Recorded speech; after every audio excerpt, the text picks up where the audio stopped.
नमस्कार। आज हम एक दिलचस्प स्रोत अंतर की खोज के कुछ विचारों पर गहराई से बात करेंगे। हाँ। ये अंश ना शब्दों और असल अनुभव के बीच जो एक खाई होती है उसको समझने में मदद करते हैं। बिल्कुल।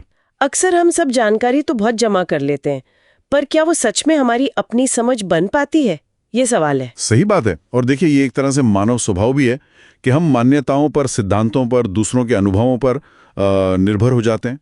तो ये स्रोत हमें इसी बात पर सोचने को मजबूर करते हैं कि क्या ये उधार लिया हुआ ज्ञान, ये सुने सुनाए शब्द हमें कभी सच्चाई तक ले जा सकते हैं। तो चलिए आज की इस बातचीत में हम यही देखते हैं कि कैसे शब्द अक्सर अनुभव की जगह ले लेते हैं और क्यों सच को जानने के लिए मौन और एक गहरी समझ वो इतनी जरूरी है, जैसा कि इन अंशों में समझाया गया है। हाँ। शुरुआत करते हैं उस कहानी से। एक फकीर और गांव वालों की कहानी है इसमें। हाँ, वो दिलचस्प कहानी है। गांव वाले आते हैं फकीर से उपदेश सुनने। फकीर पूछता है, क्या तुम तैयार हो सुनने को?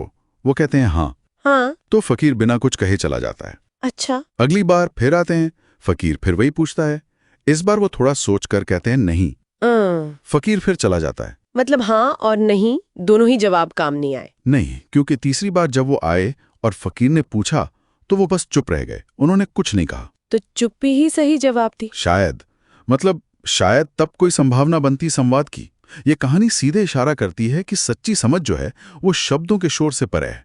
हाँ। स्रोत में एक मिसाल भी दी है, बड़ी अच्छी। जैसे कोई ताजी हवा को पेटियों में बंद करके लाए तो क्या वो ताजगी बचेगी? नहीं, बिल्कुल नहीं। हवा तो हवा है, खुली। बस वैसे ही जब कोई अपने अनुभव को शब्दों में ढालकर हमें देता है तो हम तक वो खाली पेटियां पहुंचती हैं, अनुभव की ताजी हवा नहीं। मतलब शब्द तो मिल गए। शब्द मिल गए, पर उनकी जान, वो जो अनुभूति है, वो गायब हो जाती है। पर आत्मा, प्रेम, इनका क्या? हम सब इन्हें जानते हैं, बोलते हैं, पर क्या इनके पीछे हमारा अपना कोई ठोस अनुभव है, या ये बस उधार लिए हुए खोल हैं, जैसा स्रोत कह रहा है? बिल्कुल यही तो मुख्य मुद्दा है। स्रोत के अनुसार विश्वास, चाहे वो मानने वाले का हो, आस्तिक का, या ना मानने वाले नास्तिक का, ज्यादातर होता क्या है? बिना जाने, बिना अनुभव किए मान लेना। अच्छा। और ये जो मान लेना है ना, ये जानने की असली प्यास कोई मार देता है। ये तो बड़ी गहरी बात है। हाँ, जरा सोचिए। बच्चों को बचपन से जो विश्वास सिखा दिए जाते हैं, रटा दिए जाते हैं, हाँ, वो तो होता है। वो अक्सर जिंदगी भर बस दोहराए जाते हैं, बिना किसी निजी अनुभव के। नतीजा क्या होता है? असली खोज रुक जाती है।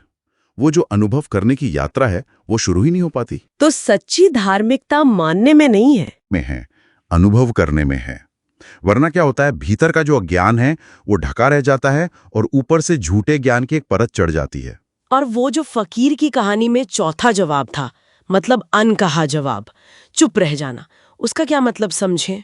स्रोत कहता है कि जानने के लिए साइलेंट माइंड चाहिए, एक मौन चित्त। हाँ, मौन चित्त।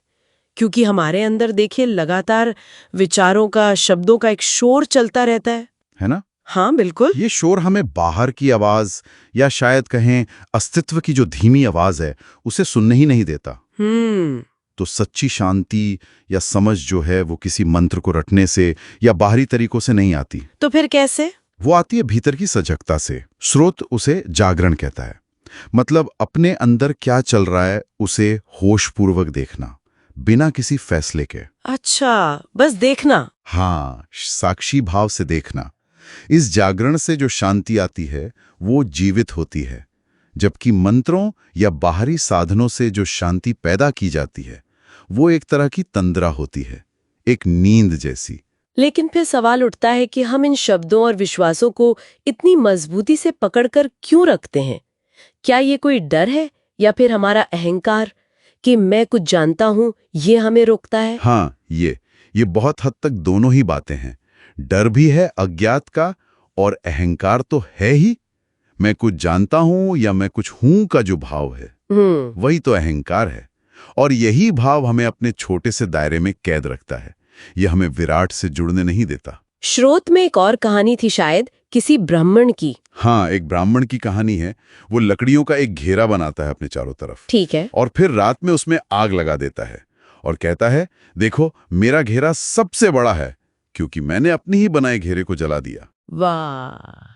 इसका मतलब अपने सीमित ज्ञान और अहंकार के घेरे को तोड़ना ही असल में विस्तार पाना है। बिल्कुल। ये कहानी यही दर्शाती है, अपने बनाए हुए दायरों को, अपनी मान्यताओं को, अपने शब्दों के जाल की व्यर्थता को समझना, यही सत्य की ओर पहला सबसे जरूरी कदम है। ये पहचानना कि जिन्हें हम ज्ञान समझ रहे हैं वो शायद हाँ, तीर्थ हैं। शायद वो सिर्फ खाली पेटियां हैं, अनुभव नहीं। आखिर में एक और कहानी है जो बहुत कुछ कह जाती है, तोते वाली कहानी। हाँ, वो तोते की कहानी पिंजरे में बंद है और लगातार चिल्ला रहा है, स्वतंत्रता स्वतंत्रता। और एक मेहमान आता है, रात को चुपके से पिंजरे का दरवाजा खोल देता है। क्यों उड़ जाए बेचारा। हाँ, लेकिन सुबह जब वो देखता है तो तोता बाहर नहीं उड़ा, अरे बल्कि वो पिंजरे की सलाखों को और भी कसकर पकड़े हुए है। दरवाजा खुला है और वो अब भी चिल्ला रहा है, स्वतंत्रता स्वतंत्रता। ये कहानी तो सच में सोचने पर मजबूर करती है। क्या हम भी अक्सर ऐसा ही नहीं करते?